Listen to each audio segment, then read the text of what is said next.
안녕하세요 첼시팬 여러분, 앙크TV입니다. 오늘은 리그를 한번 시즌 정산해보는 느낌으로 준비해봤습니다. 리버풀과 맨시티는 따로 볼 거고요. 첼시와 맨유를 또 같이 보겠습니다. 그 외에 강등팀도 좀 알아보고 주요 팀들 한번 알아보도록 하겠습니다. 다만 제 영상에 그 타팀 팬을 조롱한다던가 타팀을 조롱한다던가 그런 내용은 없고요. 요런 점은 좋았고 요런 점은 나빴다, 이 정도의 내용이 들어있으니까요. 그런 걸 기대하신다 그러면 조금 부족할 수 있습니다. 그럼 바로 보시겠습니다.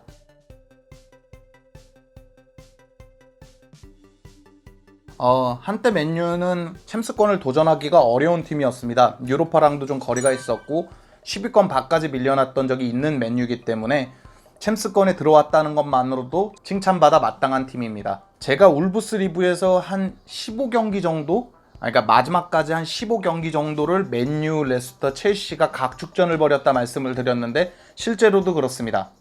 사실 맨유 팬들에겐 좀 죄송한 얘기지만 1월까지만 봤을 땐 레스터랑 첼시가 3위와 4위 챔스 티켓과는 상관없이 3, 4위 결정전을 하겠구나라고 생각했습니다. 왜 그러냐면 1월에만 21라운드에서 아스날에게 패배하고 리그컵에서 맨시티한테 패배하고 23라운드에 리버풀, 그러니까 중간중간엔 승리가 있었지만 어쨌건 계속 승점을 잃으면서 좀 맨유가 기복 있는 경기력을 보여주는구나, 그러면은 이제 승점을 쌓기가 어렵고 챔스권을 도전하기가 어렵다. 당시 레스터는 크리스마스 때까지만 해도 리버풀하고 막 이렇게 경쟁을 할 정도로 최소 실점과 이 경쟁력 있는 모습을 보여줬고, 첼시 역시 들쑥날쑥하기는 하지만 챔스권을 도전할 만한 팀들이 나타나지 않으니까 계속해서 챔스권을 유지하는 그런 모습이었거든요. 우스갯소리긴 하지만 번리전 이후로 사우나, 즉 스파를 즐겼다는 얘기가 있는데, 역시 축구가 안 풀릴 때는 경기 끝나고 사우나만 한 거. 아무튼 패배가 없는 무패 행진 동안 26라운드에서 첼시 잡고 29라운드에서 맨시티 잡는 등 리그 중단 전에도 가장 좋은 페이스를 보여주고 있었습니다. 그러다 보니까 첼시도 계속 어디서 승점 잃고 맨유한테 당장 졌고요. 레스터도 이 부상자들이 조금씩 나오기 시작하면서 좀 승점을 잃기 시작했고, 특히 바디가 2019년도에는 단독 선두로 치고 나갈 정도로 17골을 몰아넣을 정도로 좋은 페이스를 보여주다가 리그가 이제 2020년으로 넘어오면서부터 골레이스가 막 죽고 막 6경기, 7경기 막 무득점 해버리면서 레스터 첼시가 답보 상태에 놓였을 때 맨유가 빠르게 쫓아왔습니다. 결국 맨유는 314일 만에 챔스권으로 들어오게 됩니다. 엄청난 기록이죠. 사실 중단 기간까지 치면은 한 시즌 내내 못 들어왔다가 마지막에 들어온 게 되겠죠. 그렇지만 맨유의 저력은 정말 무시무시했다, 그렇게 생각합니다. 맨유의 원동력은 역시 브루노 페르난데스를 뺄 수는 없습니다. 브루노 페르난데스 재개 이후에는 포그바, 마샬, 레시포드, 그린우드 이런 선수들이 활약해주고 중간중간에도 활약해줬고요. 맥과이어, 완비사카 같은 선수들이 수비의 안정화를 가져와줬고, 맥토미니, 그린우드 이런 영건들의 활약까지 좋아지면서 맨유는 조합이 좋다라는 소리를 들을 정도로 재개 후에는 굉장히 좋은 폼을 보여줬습니다. 결국 이번 중단 사태로, 그리고 다른 팀들의 재정 악화로 첼시가 가장 이득을 본 것 같지만 어쨌건 리그적으로 봤을 때는 맨유도 쏠쏠한 이득을 봤다. 부상자도 좀 돌아왔고 포그바부터 시작해서요. 브루노 페르난데스의 활약이 재개 이후로 확 두드러진 걸 봐서는 맨유의 챔스행도 어느 정도 이런 효과를 봤다고 생각합니다. 다만 첼시도 이득을 많이 봤죠. 리버풀, 에버튼을 잡으면서 연승 행진을 하는데 중단됐으니까 억울할 수도 있지만, 당시 이렇게 조합들을 보면 바클리, 마운트, 길모어가 나와야 될 정도로 조코캉, 이른바 시즌 초중반에 최강이라고 불렸던 조코캉이 못 나올 정도였으니까요. 우리도 많은 이득을 본 건 사실입니다. 이른바 A라고 부를 수 있을 것 같습니다. 시즌 평가를 통으로 놓으면 A라고 부를 수 있습니다. 초중반에 어땠건 결과가 증명하는 것이 프로라고 생각하는데 3위는 정말 엄청난 성과고, 챔스에 나가는 맨유, 빅클럽의 올드래프트의 역사 깊고 EPL이라는 리그가 작지도 않기 때문에 리버풀과 맨시티의 독주체제, 2강 독주체제를 흔들 수 있는 그런 대항마가 될 수 있습니다. 물론 제 입장을 물어보신다 그러면 좁지는 않죠. 토트넘, 리버풀, 맨시티, 아스날, 셰필드, 레스터, 맨유까지 껄끄러운 팀들이 질비하는 곳에서 상대팀의 이렇게 상승세는 좋은 건 아니지만 EPL 팬으로서, 축구 팬으로서 맨유의 그런 저력은 굉장히 본받을 만했습니다. 다만 맨유의 유일한 흠을 잡아보자 그러면 대회야보다는, 그러니까 시즌을 보낼 때의 플랜 A와 플랜 B의 격차가 너무 크다는 것입니다. 맥과이어가 전 경기를 뛰고 재개 이후로도 브루노 페르난데스가 지칠 정도라면 첼시랑 비슷한 약점을 갖고 있는 거죠. 그들이 잘해서 나오는 것도 있지만 그들 외에는 벤치에 믿을 만한 선수가 없다는 얘기의 반증일 것 같습니다. 다만 이게 시즌 중도 아니고 무슨 겨울 이적 시장 같이 오버페이를 해야 되는 시즌도 아니고 다음 시즌을 충분히 준비할 수 있는 여름 이적 시장이라는 걸 감안한다 그러면 첼시 맨유는 충분히 이 흠을 보완할 수 있는 시간은 있다, 그렇게 볼 수 있습니다. 그만큼 맨유와 첼시의 이적 시장은 중요할 것 같습니다. 어쨌건 맨유의 성적은 A라고 볼 수 있습니다.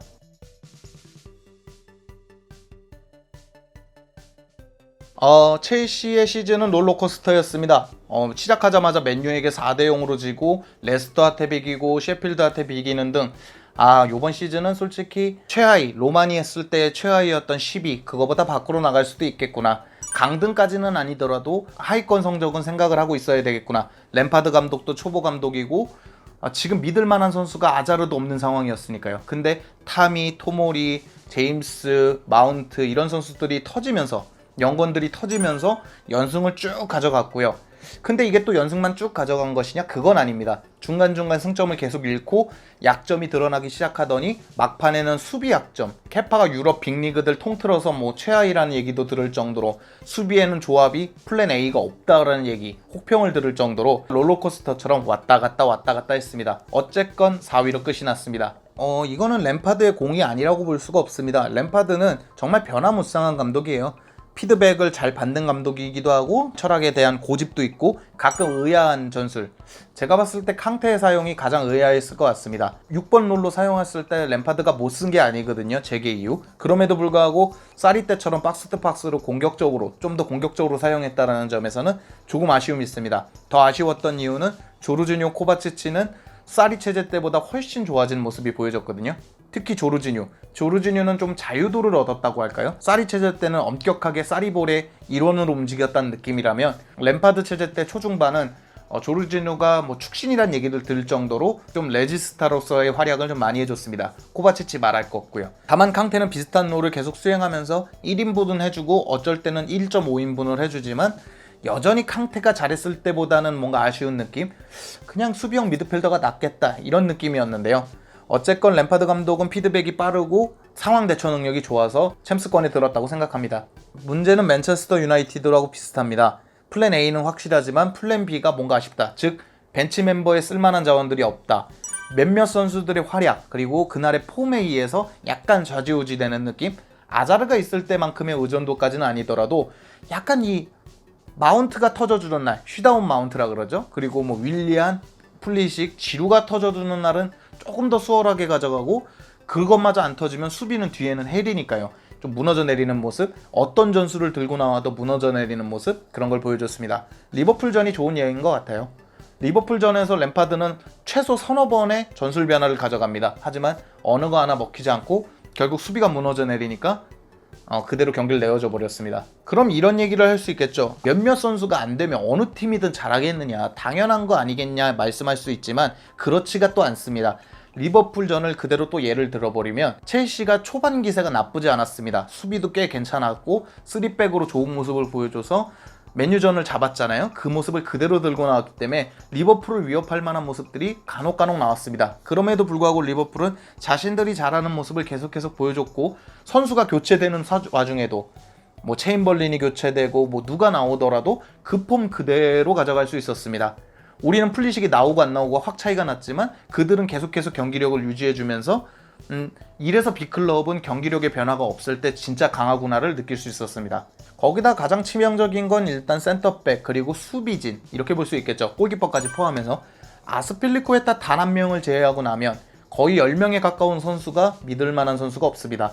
루디거를 믿고 갈만하다. 사리 체제 때 루디거는 나쁘지 않았기 때문에 루디거를 믿고 갈만 했는데, 루디거도 올 시즌 폼은 정말 말이 아닙니다. 주마 정도를 제외하고 나면 1인분을 제대로 해주는 선수가 아예 없을 정도로 올 시즌 첼시의 수비진은 당연히 플레이가 없을 만큼 경기력이 나빴습니다. 그래서 다들 하베르츠 딜은 거의 다 넘어왔다고 생각하시잖아요, 첼시 팬들은. 근데 그 다음으로는 수비형이 꼭 됐으면 좋겠다 하는데 아직까지는 그렇게 링크가 크게 나는 선수는 없어서 아직까지는 좀 요원한 상태입니다. 다만 평점을 매기자면 역시 첼시도 A입니다. 중간중간 안 좋은 모습도 보여줬고 그랬다고 하지만 램파드 감독은 영입이 안 됐고, 차라리 맨시티, 리버풀, 바르셀로나, 미넨 같은 팀을 중도에 맡았다 그러면 램파드가 이렇게까지 평가를 받진 못했을 겁니다. 원래 좋은 스쿼드인데 영입이 없다고 성적을 못 낸다? 이건 말이 안 된다고 보는데, 첼시는 그 당시 아자르도 없고 뭐 좋은 선수라고 할 만한 선수가 없었거든요. 10번을 누가 받느냐도 의견이 분분할 정도였으니까요. 램파드의 저력으로 챔스권까지 들어갈 수 있었다는 거는 분명히 A를 받아 마땅하다고 생각합니다.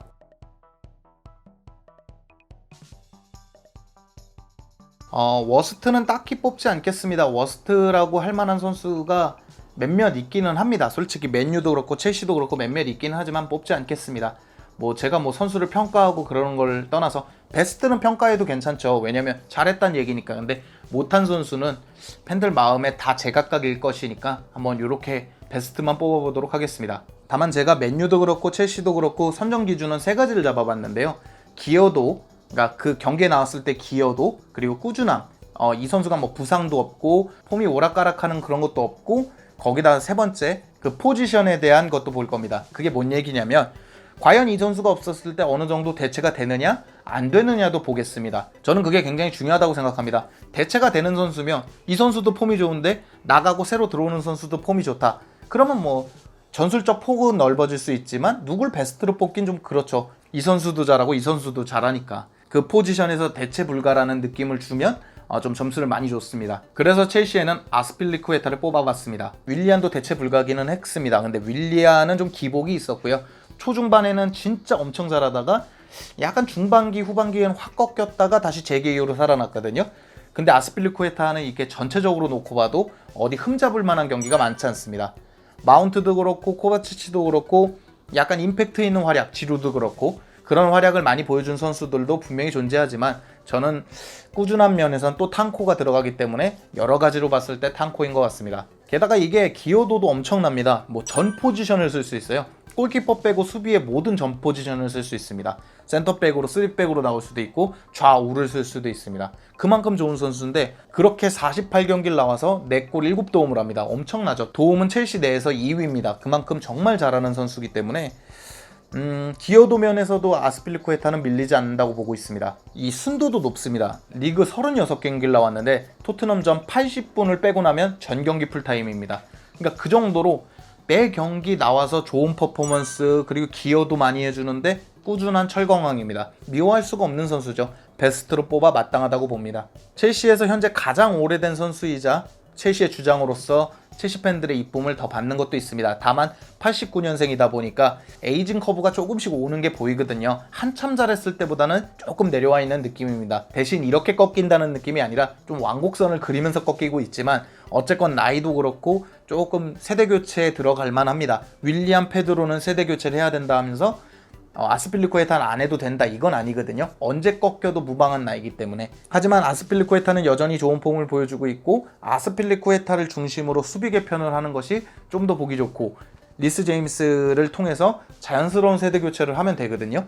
그렇기 때문에 아스필리쿠에타는 단연 올 시즌 최고의 활약을 했다고 베스트 선수로 뽑아도 된다고 생각합니다. 이거는 맨유 팬들께서 동의하실지는 모르겠어요. 첼시 팬 입장으로 봤을 때는 브루노 페르난데스 그리고 맥과이어, 완비사카 이 셋에서 고민했습니다. 브루노 페르난데스는 솔직히 맨유를 챔스로 보낸 1등 공신 중에 하나고 오자마자 좋은 활약을 해주면서 완비사카 역시 태클이 1위인 걸로 알고 있습니다. 태클 성공 1위로 알고 있는데 그 정도로 수비 공헌도 좋고 공격 많이 도와주고 도움 잘해주고 이러는데 맥과이어만큼은 아닌 것 같습니다. 진짜 꾸준하고 좋은 활약해줬고 기여도도 높다. 기여도부터 보시겠습니다. 맨유가 가장 불안했던 건 수비가 단연 맞습니다. 가장 먼저 기억나는 게 첼시에게 4대0으로 졌던 무리뉴 감독. 그 시절에 페드로가 시작하자마자 득점하는데 수비가 우왕좌왕하는 느낌이거든요. 전체적으로 무리뉴 감독 시절까지 모반무라고 하죠. 모반무 시절을 이렇게 보시면 전체적으로 약점은 수비였습니다. 부상자도 많기도 하고 누가 오면 제대로 역할도 못 해주고 막 이런 모습이었는데 맥과이어는 그런 것과는 궤를 좀 달리한 것 같습니다. 꾸준한 면으로 보자 그러면 경기 수를 빼놓을 수가 없죠. 감독이 꾸준히 내보낸다. 팬들이 봐도 지칠만하다고 생각할 때 꾸준히 내보낸다는 건 두 가지 이유가 있습니다. 그 선수 자체가 대체 불가능의 퍼포먼스를 보여주는 것도 있지만 벤치에 그만큼 믿을 만한 자원이 없다라는 것도 될 수 있습니다. 그러니까 뭐 꾸준한 면에서는 뭐 말할 게 없죠. 꾸준히 나와주는데 맥과이어는 전 경기 그것도 풀타임입니다. 그러니까 뭐라고 나무랄 게 없죠. 꾸준한 면에서는 최고의 꾸준함을 보여줬다고 생각합니다. 개인적으로 첼시 팬으로 부러운 거는 수비도 되는데 수비력도 있는데 빌드업도 되는 키도 큰 그런 선수입니다. 첼시가 약점이라고 불릴 만한 거를 다 갖고 있는 게 또 맥과이어예요. 그 당시 가격이 8천만 파운드였기 때문에 조금 꺼려했지만 지금 보면은 그 정도 가격을 해주고 있는 것 같습니다. 물론 누가 봤을 땐 오버페이라고 생각할 수 있고 맨유 팬들이 봤을 땐 그래도 데리고 왔으면 된 거 아니냐 이렇게 볼 수 있는데 저는 후자에 가깝습니다. 맨유가 감당할 수 있는 금액을 들여서 데리고 온 거라 그러면 잘만 해주면 되는 거거든요. 맨유에서 맥과이어는 좋은 활약을 했다고 생각합니다. 다만 좀 느리죠. 맥과이어는 경기에서 봐도 느낄 수 있지만 좀 느립니다. 느린 선수인데 맥과이어라는 확실한 옵션이 있고 조합만 찾으면 되거든요. 지금 거론되는 게 이제 아케가 거론되기도 한다고 합니다. 멀티성도 있고 또 커버 능력이 좋아요. 이 풀백 쪽 커버도 좋고 이 뒷공간 커버도 좋고 축구 지능이 높으니까 선수 자체가 제공권이나 피지컬 축구를 해야 될 때는 맥과이어가 좀 도와주고 빌드업도 마찬가지고 아케도 어느 정도의 빌드업 능력을 장착하고 있기 때문에 조합만 잘 맞춘다면 에릭 바이가 한참 폼 좋을 때 모습이면 바이 맥과이어 조합도 괜찮을 것 같거든요.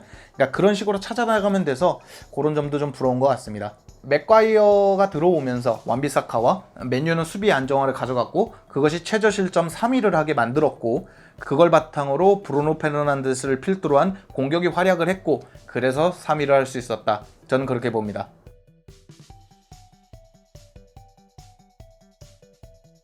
저는 일단 맨유가 가장 먼저 해결해야 될 거는 뎁스라고 생각을 해요. 그러니까 뎁스가 굳이 뭐 선수를 많이 둔다 이런 의미가 아니라 벤치에 쓸만한 자원을 늘려야 된다고 생각합니다. 아스필리쿠에타도 그렇고 맥과이어도 그렇고 전 경기 풀타임 출장은 의미하는 바가 많습니다. 물론 아스필리쿠에타는 몇 경기 비지만 이 선수들이 거의 모든 경기를 나왔다는 건 벤치에 쓸만한 자원이 없다라는 얘기의 반증이기도 합니다. 한 선수가 과할 정도로 많이 나오는 것은 어떻게 보면 좋을 수도 있습니다.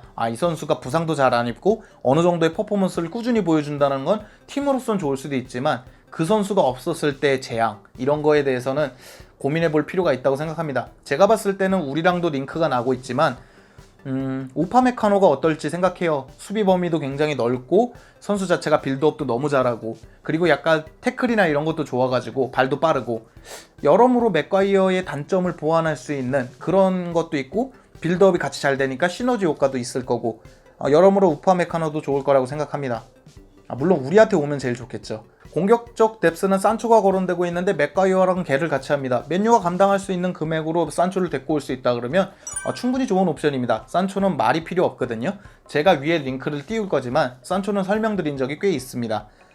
브루노 페르난데스, 포그바, 마샬, 그린우드 같이 이미 공격에 화력을 더해줄 수 있는 공격 자원이 있는 그런 맨유에서 산초까지 가세를 한다 그러면 리버풀, 맨시티를 위협하는 그리고 그들을 뛰어넘는 팀이 되지 말라는 보장이 없습니다. 굉장히 좋아지는 팀이 될 거예요. 몇몇 부상 선수들이 폼만 제대로 찾아주고 데이아와 핸더슨 중에 괜찮은 옵션 그리고 최적의 선택을 할 수만 있다면 가장 무서운 팀이 될 수도 있습니다. 첼시는 조금 더 진보적인 얘기가 필요합니다. 개혁이 필요해요. 그러니까 뎁스와 개혁하고 뭔 차이냐 결국 영입 얘기 아니냐 이렇게 볼 수 있는데 조금 다른 게 뎁스는 맥과이어와 완비사카를 버릴 거 아니지 않습니까? 그들이 있는 상태에서 뭐 수비 영입 맥과이어와 완비사카의 중간을 쳐줄 수 있는 왼발적인 수비수가 오면 어떨까? 이런 식인 거잖아요. 근데 첼시는 전부 갈아야 될 정도로 좀 개혁이 필요합니다. 임대로 들어오는 선수들 중에서 추려서 이렇게 가도 되고 토모리, 게이 이런 선수로 가도 되지만 2명에서 3명의 수비 영입은 꼭 필요하다.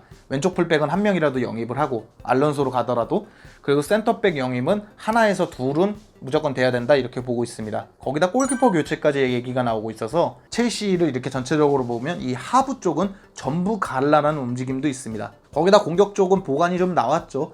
베르너하고 지에우가 영입이 이미 됐고 하베르츠가 거의 거피셜이 떴기 때문에 공격적으로 어느 정도 보관이 나와 있고 윌리안은 재계약한다, 페드로는 나간다, 그리고 조르지뉴 이적설 이런 식으로 어느 정도 인아웃에 대한 정리, 영입 이게 이루어지고 있어요. 이 중원 위부터는 그렇기 때문에 수비 쪽의 개혁만 제대로 이루어진다면 맨유, 리버풀, 맨시티처럼 무서운 팀이 될 수 있습니다. 저는 즉 다음 시즌에 맨시티, 리버풀은 여전히 무서울 팀일 거예요. 하지만 맨유와 첼시가 어느 정도 개혁을 제대로만 가져간다면 제가 말씀드린 거를 어느 정도 이미 움직이고 있잖아요. 두 팀이 구체적인 이제 예시도 들을 정도로 두 팀은 움직임을 가져가고 있기 때문에 이적 시장에서 그런 움직임을 보여주고 솔샤르와 램파드가 이 정도 포텐셜을 계속 보여주면서 명장으로 거듭난다면 리버풀과 맨시티가 마냥 안심할 만한 그런 건 되지 않겠다.